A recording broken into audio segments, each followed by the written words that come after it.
Bismillahirrahmanirrahim. Assalamualaikum warahmatullahi wabarakatuh. Masih menjelaskan isi buku Serba 4 Menjadi Suami Qawwam. Kita masuk pada pembahasan keinginan istri. Karena ada kebutuhan dan juga ada keinginan. Alhamdulillah, wassalatu wassalamu ala rasulillah wa ala alihi wa sahbihi ajma'in, amma ba'du. Qala Allah Ta'ala fil Qur'anil Karim, ya ayyuhalladzina amanu taqullaha haqqa tuqatih wa la tamutunna illa wa antum muslimun. Kaum muslimin rahimakumullah, keinginan istri ini sering menjadi sesuatu yang mengganggu dalam aktivitas rumah tangga dalam keseharian. Karena ada beberapa suami yang tidak sanggup mengendalikan keinginan istri. Ini banyak sekali. Yang dalam teori yang saya temukan, suami qawwam itu adalah suami yang sanggup mengendalikan keinginan istri. Karena ada rumus. Sekaya apapun Anda, jika tidak sanggup mengendalikan keinginan istri, maka Anda tidak akan pernah menemukan yang namanya keharmonisan, ketenangan, apalagi kebahagiaan dalam rumah tangga. Tetapi kondisi sederhana Anda, sesederhana apapun Anda hidup, seterbatas apapun Anda hidup, tetapi Anda sanggup mengendalikan keinginan istri, dan istri itu patuh sesuai dengan kemudian aturan yang kemudian ditetapkan oleh Anda sebagai suami, maka ya mohon maaf, sekere apapun Anda, gitu, Anda bisa menemukan ketentraman hidup, kenyamanan hidup, romantis, harmonis, dan bahkan itu sangat mudah untuk mencapai yang namanya kebahagiaan. Gitu. Maka kunci dari seorang suami qawwam agar kemudian kondisi rumah tangganya baik-baik saja, baik Anda adalah suami kaya ataupun suami miskin, baik Anda suami tidak berkuasa ataupun suami berkuasa, maka hanya satu kuncinya, kendalikan istri Anda. Dalam urusan apa? Mengendalikan keinginan. Karena kalau kebutuhan tidak perlu dikendalikan. Karena kalau kebutuhan sangat jelas, butuh makan, butuh minum, itu udah biasa. Gampang gitu. Namanya kebutuhan tidak apa? Tidak sampai mahal kalau harus menggunakan harta. Tidak merepotkan harus kemudian menggunakan terminologi psikologis. Tidak kemudian membuat kita ribet kalau sekalipun kemudian diukur dari sisi definisi spiritual. Dimensi spiritual. Makanya kaum muslimin rahimakumullah, saya sangat penting untuk mendalami apa sih keinginan istri. Nanti di video berikutnya akan saya bahas tentang bagaimana mendudukan keinginan dan kebutuhan. Sekarang kita bahas dulu. Apa itu keinginan istri? Definisinya sangat jelas, yaitu apa?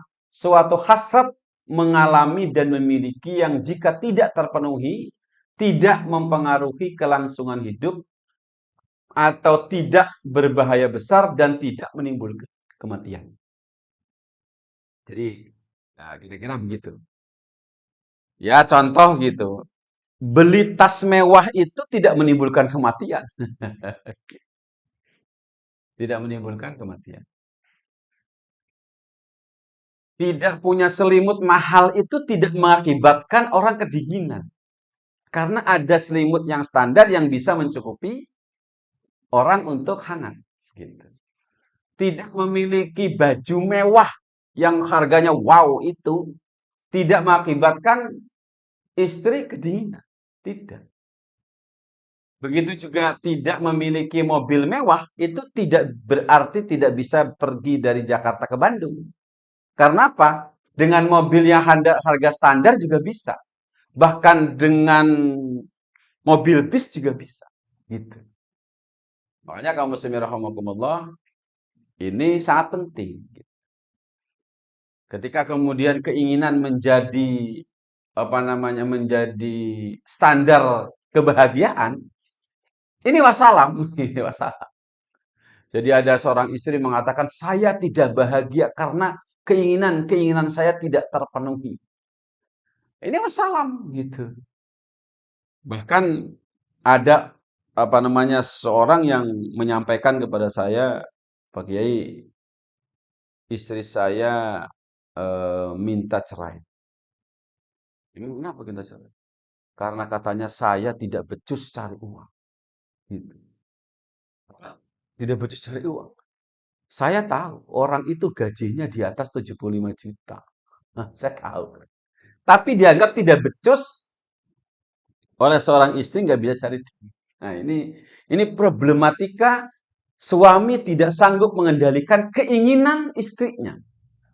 Ya, problematikanya sih ada gitu walaupun tidak banyak. Itu efek, kalau yang efek dari salah didik suami ya mungkin ya kebanyakan gitu.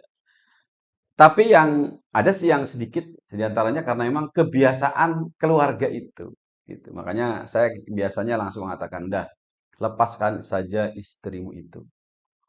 Kalau perlu, kalaupun kamu punya istri, kalaupun kamu mau stay terus, ya silakan. Tapi usahakan sudah tidak boleh ngeluarin anak, tidak boleh melahirkan. Karena kalau melahirkan anak dari wanita seperti begini akan menjadi bencana bagi dunia. Gitu. Sekalipun suaminya kaya raya, apalagi berkuasa, aduh, tambah merusak dunia itu seperti itu kira-kira begitu. Ketika saya tes, oke, saya nggak nebak nih, tapi realitasnya biasanya begitu saya bilang. Mohon maaf, apakah istri Anda punya adik dan kakak? Yang kakaknya itu kumpul dengan ibunya. Dia bilang, oh iya Pak, kira kok tahu? Ya itu, saya bilang. Saya tahu rumus itu. Gitu. Jadi kalau seorang istri sudah dekat dengan ibunya dan dipengaruhi oleh ibunya dan ibunya kemudian jadi biang kerok untuk memenuhi berbagai keinginannya sampai kemudian menyuruh anaknya agar suaminya berhutang. Nah, ini tanda gitu. Anda punya istri yang harus segera dilepas gitu. Karena apa? Memperbaikinya, susah memperbaikinya. Gitu. Karena apa? Memang wanita seperti ini harus diberangus, kira-kira begitu. Tidak boleh ada di muka bumi ini. Karena kalau ada merusak. Yang kalau suaminya miskin, suaminya akan menjadi bulan-bulanan. Kalau suaminya kaya raya, suaminya akan dimanfaatkan untuk berbuat jahat pada banyak orang. Supaya yang penting dia happy. Gitu. Bahkan yang tidak sedikit, istri happy-happy. Suami banting tulang cari duit sampai korupsi. Nah, itu banyak terjadi. Gitu. Makanya kamu bismillahirrahmanirrahim, ya itu efek dari memperturutkan keinginan. Yang kedua, yang namanya keinginan itu adalah di luar kebutuhan. Di luar kebutuhan. Kebutuhan sudah jelas, makan, minum, pakaian, ya, tempat tinggal, gitu kan. Yang kedua adalah biologis, yang ketiga adalah psikologis, yang keempat adalah spiritual. Di luar itu, di luar itu. Seperti kemewahan, mengikuti tren atau merek tertentu, dan di luar batas kemampuan serta prinsip hidup suami. Ingat kaum muslimin rahimakumullah, kenapa saya menyebutkan ada prinsip hidup suami. Rumah tangga yang dibangun oleh dua jenis kelamin laki-laki dan perempuan ini, ketika sudah menyatu dalam akad nikah, maka prinsip yang harus hidup dan terus berlangsung adalah ke suami, bukan ke istri. Gitu loh. Maka seluruh gaya hidup, cara hidup seluruhnya, istri harus mendem jeru. Harus ikut gaya suami. Gitu. Nah, ketika hal-hal yang kemudian suami istri menginginkan yang itu bukan gaya hidup suami, maka hati-hati. Seorang istri yang solehah harus mengubur dalam-dalam itu semuanya. Seperti itu. Kenapa? Aturannya demikian. Dilanggar silakan, tidak akan pernah bahagia. Atau perceraian pasti terjadi. Makanya kaum muslimin rahimakumullah, prinsip dasar rumah tangga itu jalur komandonya, jalur instruksinya atau jalur kedikdayaannya itu ada pada laki-laki. Gitu. Nah, penting saya kalau disebut sebagai orang yang berfaham patriarkis. Nah, penting karena memang bagi saya karena Quran ngomongnya begitu ya sudah mau ngomong apa lagi. Seperti itu. Kaum muslimin rahimakumullah, untuk memahami ini, maka saya akan menyampaikan batas umum nafkah suami untuk istri secara umum itu apa. Ini kalau Quran ada kalimat yunfik dzu sa'atin min sa'atih. Jadi seorang istri itu, suami itu harus memberikan eh, nafkah kepada istrinya sesuai dengan wus'ah, kemampuannya.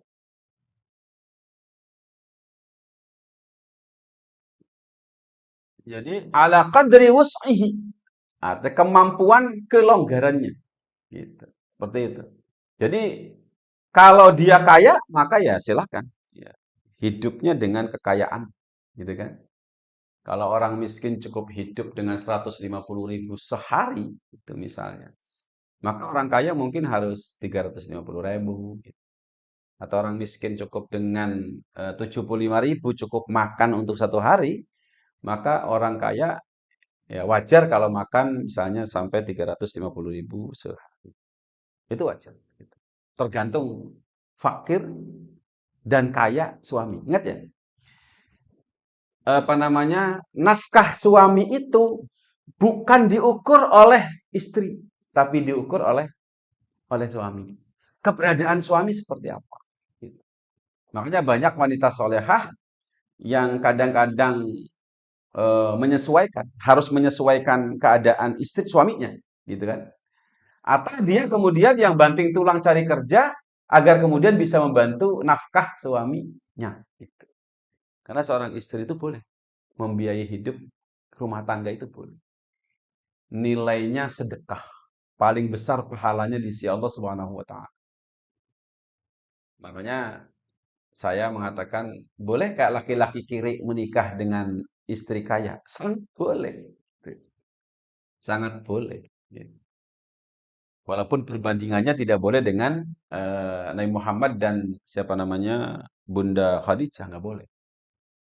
Karena Rasulullah itu pada saat menikahi siapa Bunda Khadijah kaya raya. Seperti itu. Tapi seorang kere boleh menikahi laki-laki istri kaya raya itu boleh. Dan boleh apa namanya suaminya makan dari hasil usaha istri. Ya boleh, silakan. Tergantung kekuatan kawam suami. Kekuatan kawam suami. Karena kawamnya suami mengakibatkan kerelaan seorang istri untuk membiayai hidup rumah tangga. Itu banyak, itu bisa. Saya sering menemukan. Pak Kiai, yang penting tuh dia nggak nipu saya gitu. Yang penting dia itu tidak apa, tidak ugal-ugalan, tidak apa gitu. Saya siap untuk membiayai hidup rumah tangga saya, asal suami saya itu benar gitu. Contohnya kayak gitu. Bahkan ada yang sangat luar biasa. Pak Kiai, saya tuh punya suami, nggak apa-apa, nggak usah juga di rumah aja nggak apa-apa. Mong-mong juga nggak apa-apa silakan. Saya akan hormati dia, muliakan dia. Yang penting apa? Dia itu sholat lah kayak gitu. Enggak ini usaha, enggak apa enggak. Aktivitasnya main game dan seterusnya ngabis-ngabisin duit. Atau misalnya ke sana kemari pesta pora, uangnya menggunakan uang istrinya. Ini error luar biasa. Jadi jangan mengatakan bahwasannya tidak ada wanita solehah yang siap membiayai kehidupan rumah tangga bersama suaminya. Oh banyak saudara, sangat banyak. Di mana itu ada, itu banyak. Banyak. Sangat banyak sekali. Karena memang ada pahala yang menunggu bagi seorang istri yang seperti begitu. Gitu. Luar biasa. Muslimah rahimakumullah, itu berdasarkan apa namanya ayat. Dan ayat ini difahami oleh Imam Asy-Syafi'i rahimahullah taala. Ini saya mengambil dari tafsir Al-Qurtubi. Imam Syafi'i mengatakan bahwasanya apa? Nafkah itu muqaddaratun mahdudah. Gitu. Tapi kata beliau, ketika saat terjadi perceraian, tidak ditentukan oleh hakim atau oleh mufti. Mufti tidak berhak untuk menentukan berapa jumlah yang harus ditentukan oleh siapa? Oleh oleh suami menafkahi istri, nggak boleh. Nggak boleh. Hakim dan mufti nggak boleh. Tetapi ukurannya itu betul-betul sesuai dengan keadaan istri, keadaan suami, betul-betul keadaan suami. Seberapa mudahnya, seberapa sulitnya, gitu. Dan itu akan terus mengikuti, baik itu lebih sejahtera ataupun lebih kemudian tidak sejahtera, tergantung kondisi suami, tergantung kondisi mantan suami, gitu. Kalau kasusnya ini kasus perceraian. Di dalam perceraian itu boleh nggak hakim menentukan berapa jumlahnya? Nggak boleh. Karena termasuk itu ala qadri apa namanya suaminya. Itu jadi takdiruha huwa bihali zauj wahdah min yusrihi wa usrihi. Min yusrihi wa usrihi.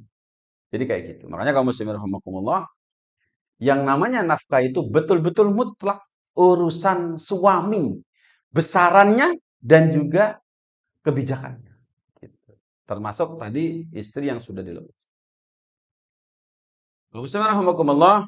Kemudian untuk itu maka saya sampaikan pada kesempatan kali ini sikap suami terhadap keinginan istri. Apa namanya? Makanya kita bahas sekarang kemudian karena kondisi nafkah secara umum itu seperti itu, maka mari kita lihat 5 sikap suami terhadap keinginan istri, terhadap keinginan istri. Karena tadi ini nafkah itu semuanya hak prerogatif suami, kemakmuran ataupun juga kekurangannya. Maka mari kita lihat bagaimana sikap suami ketika istri menuntut dipenuhi sebuah keinginannya. Oke. Sikap yang pertama adalah suami mendengar dan memahami secara seksama bentuk dan arah keinginan istri. Harus didengar. Dengerin sebaik mungkin apa sih keinginan istri itu sebenarnya apa. Apa sebabnya, kenapa, segala macam. Itu harus paham betul. Harus betul-betul paham bentuk keinginannya apa, arah ini kemana. Itu harus tahu. Jangan sampai kemudian kita mudah mengkat usulan istri untuk sesuatu. Dengerin aja dulu. Karena kadang-kadang didengerin juga sudah cukup. Ya, itu saya ajarin kayak gitu loh. Jadi kalau istri itu punya keinginan, dengerin aja dulu. Apa? Sampai kita paham. Keinginan ini akan menjadikan dia rusak atau menjadikan dia baik. Keinginannya ini akan mengakibatkan rumah tangga ini semakin harmonis atau justru menjadi beban tersendiri. Itu penting. Seorang suami harus mendengarkan dan memahami secara utuh atau secara seksama keinginan istri itu apa. Gitu. Oke. Itu yang pertama sikap. Yang kedua, keinginan istri yang searah dengan peningkatan kualitas hidup seperti ingin belajar skill tertentu. Ya.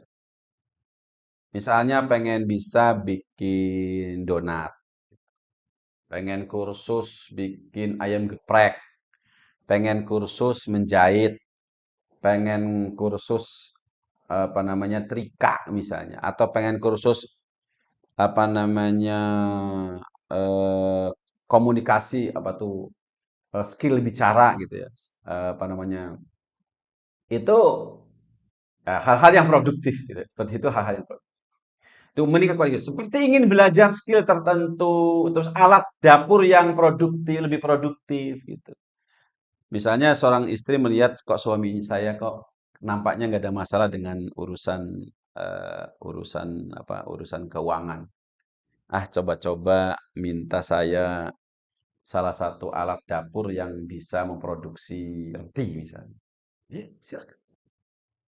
Dan pada saat itu, nah kemudian atau baju tidur yang membuat istri lebih percaya diri. Itu termasuk keinginan. Maka bagaimana meresponnya, bagaimana bersikapnya, maka direspon dengan antusias dan dan tetap pemenuhannya diukur sesuai kemampuan dan prioritas. Gitu. Jadi sambut antusias luar biasa. Masya Allah istriku luar biasa. Ya, tapi sampaikan. untuk memenuhinya. Tahapannya begini, begini, begini, begini, begini.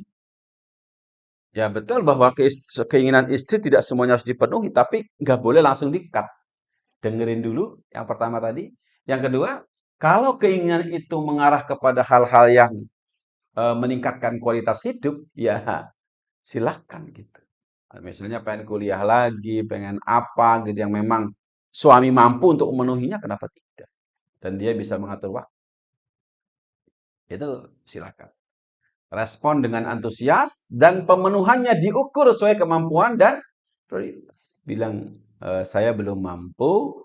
Yang kedua, tidak menjadi prioritas saya. Boleh aja. Silakan. Tapi tidak boleh membunuh keinginannya itu. Yang positif itu. Yang ketiga, keinginan istri yang mengarah kepada ikut tren, gaya hidup, dan konsumtif disikapi dengan bijak dan memberi alasan yang kuat untuk hidup searah dengan amal islami. Amal Islam itu amal yang standarisasinya Islam. Itu namanya amal islami, Pak. Amal islami itu begitu. Nah, kemudian tidak tabzir, tidak mubazir. Tidak mubazir. Dan bervisi ukhrawi. Jadi kalau bismillahirrahmanirrahim, ketika istri itu justru ikut tren, gaya hidup, konsumtif, maka disikapi dengan apa? Dengan bijak dan memberi alasan yang kuat untuk hidup searah dengan amal islami, tidak tabzir, dan bagaimana bervisi ukhrawi. Diarahkan. Jadi bahasanya di sini diberi alasan. Diberi alasan. Jangan sampai istri menghayal tidak bisa menghentikan. Karena keinginan itu kadang-kadang muncul dari orang lain yang membutuhkan alasan untuk menghentikannya gitu loh. Nah, suami yang tidak qawam, udah gak peduli, gak bisa. Hentikan dengan alasan-alasan yang masuk akal. Yang sesuai dengan standar akal dan pikirannya. Gitu. Kemudian yang keempat, ini ada ada 4 sikap ya, bukan 5. Keinginan istri pada poin ketiga yang diiringi dengan nada atau konotasi dan tekanan ngotot, artinya ngotot pengen itu, gitu kan. Gitu.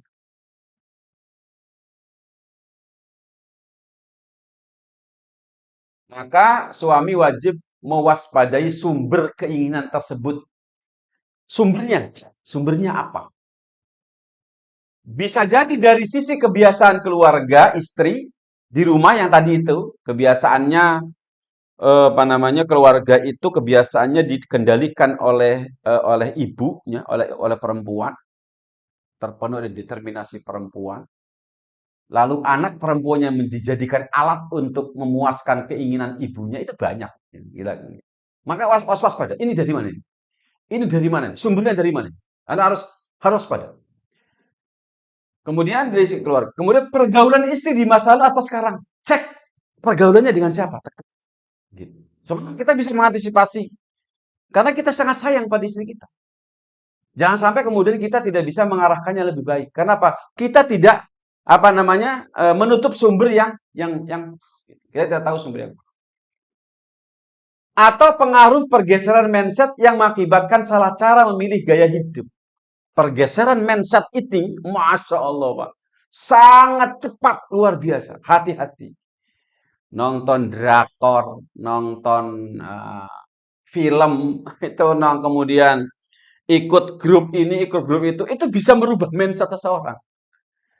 Yang mengakibatkan kemudian salah cara memilih gaya hidup. Seperti itu. Maka kemudian temukan sebabnya dan cegah dengan berbagai pendekatan yang fleksibel dan maksimal. Ingat kamu semua, behavioral flexibility seorang suami di sini dibutuhkan.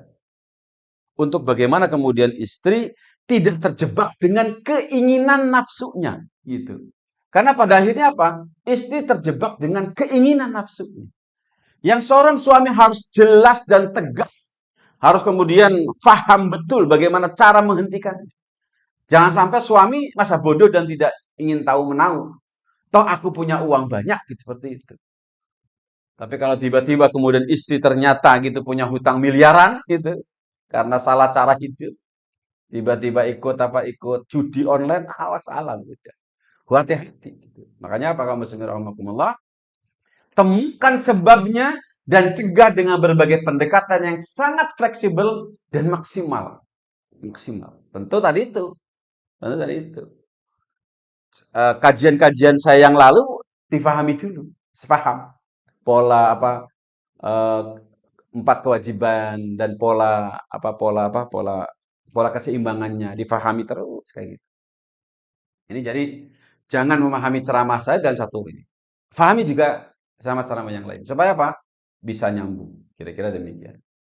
Kamu muslimin rahimakumullah, itulah eh, keinginan istri dan bagaimana empat sikap suami terhadap keinginan istri itu agar kita kemudian tidak terjebak pada keinginan istri yang menyimpang, yang tidak terukur, dan kemudian tidak terkendali, akhirnya mengendalikan kehidupan porak-poranda.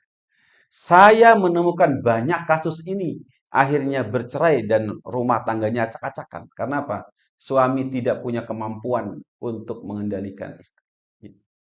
Kaum muslimin rahimakumullah, semoga kajian ini sangat bermanfaat untuk Anda, terutama yang masih muda atau yang sudah tua juga bolehlah, silakan. Karena apa? Ini sangat penting untuk Anda paham. Alhamdulillah, semoga bermanfaat. Assalamualaikum warahmatullahi wabarakatuh.